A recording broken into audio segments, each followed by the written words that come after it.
Hello tout le monde, j'espère que vous allez bien. Aujourd'hui je vous retrouve dans une nouvelle vidéo qui sera un autre Random Recommendations. Et oui, puisque c'est vrai que c'est assez pratique. Dimanche par contre il y aura un long reading vlog.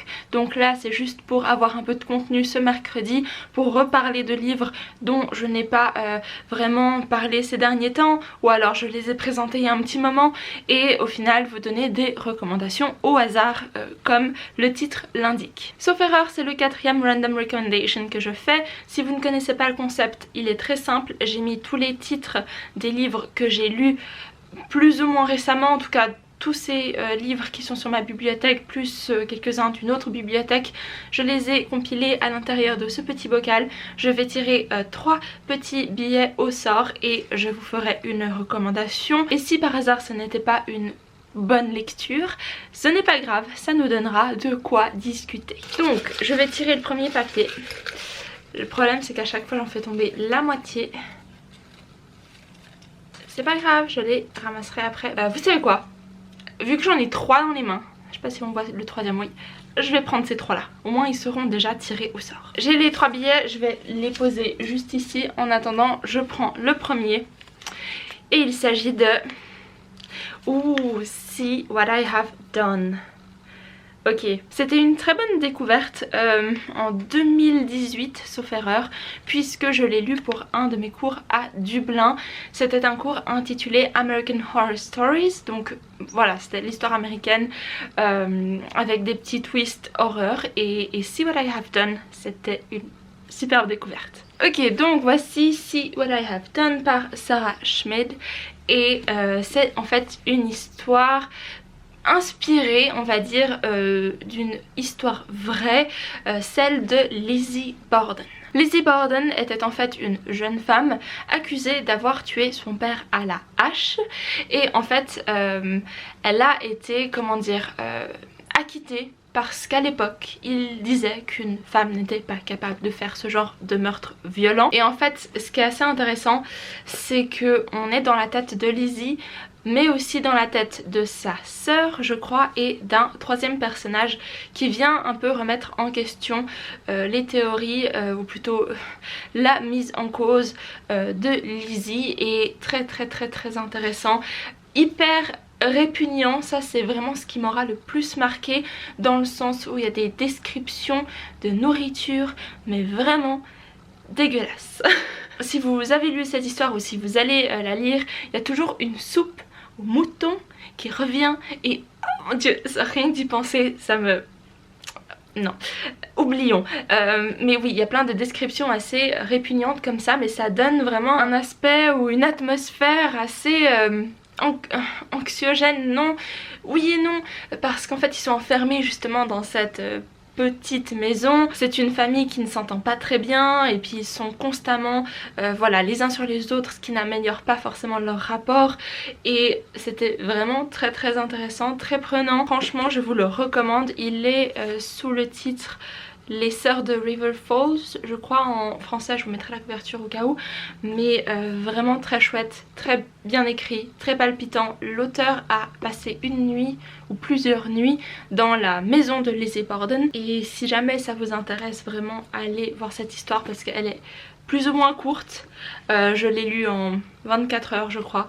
C'était vraiment chouette. J'ai encore mes notes à l'intérieur, trop bien, et j'ai fait mon travail dessus parce qu'il y a quand même pas mal de choses intéressantes. La façon dont c'est écrit justement avec les pensées de Lizzie Borden, comment est-ce qu'on nous transmet en fait sa potentielle culpabilité. Oui et non, en fait on ne saura jamais puisque elle n'aura jamais avoué quoi que ce soit, mais voilà, tout est supposition, et c'est aussi le cas dans le livre. Très intéressant, très bien écrit, voilà.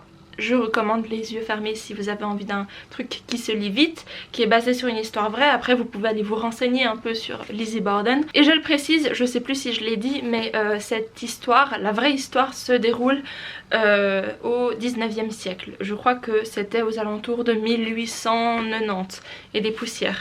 Donc voilà, il y a le contexte aussi un peu historique et tout. Non, c'était vraiment chouette. On passe à la prochaine recommandation. Je prends le plus petit, je laisse le gros pour la fin.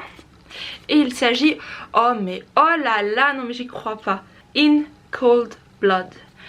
une autre lecture que j'ai effectuée pour mon cours American Horror Stories et une de mes meilleures lectures de 2018 je pense. Et le hasard fait bien les choses puisque j'ai fait mon travail sur See What I Have Done mais aussi sur In Cold Blood. J'ai fait un travail qui mêlait les deux histoires, les deux textes et c'était vraiment un des meilleurs travaux que j'ai écrit. Non pas que j'ai eu une très bonne note mais juste c'était tellement intéressant d'écrire sur ces deux livres que j'en garde un super souvenir. Donc je vous présente In Cold Blood par Truman Capote, Capote, ça dépend, il y a plusieurs prononciations.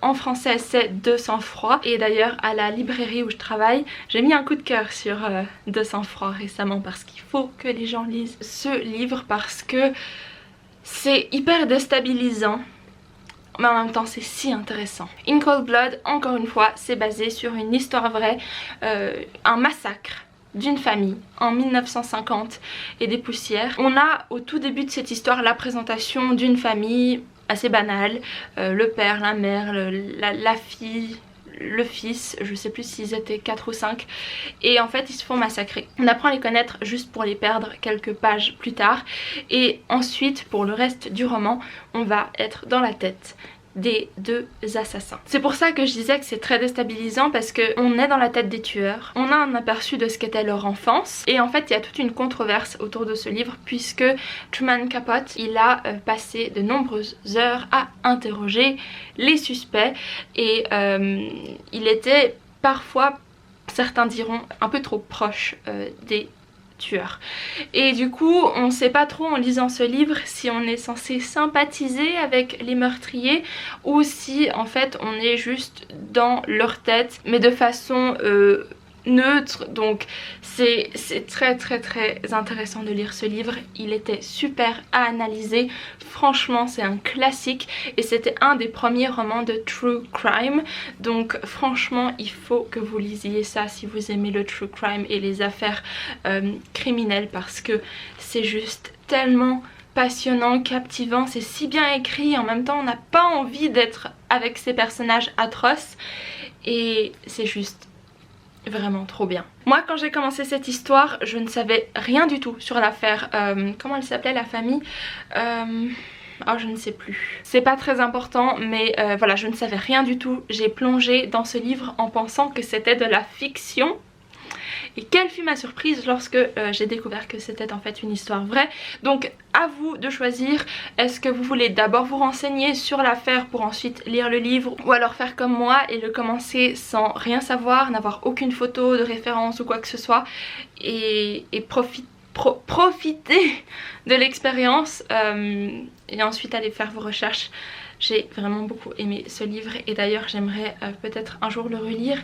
Là encore une fois j'ai toutes mes notes, c'est vrai que ça vaudrait la peine de le relire juste pour avoir maintenant le contexte et repartir dans cette histoire très perturbante et à glacer le sang. Ok, je suis super contente, on n'a que des bons livres jusqu'à maintenant. On va voir si le dernier petit billet va nous donner encore une autre bonne lecture ou si ça va être un peu plus... Oh non, il y en a deux. Oh ok, je prends celui-ci. L'autre, je le remets dans sa petite boîte. Et du coup, il s'agit de... Ouh! Il s'agit de House of Salt and Sorrows par...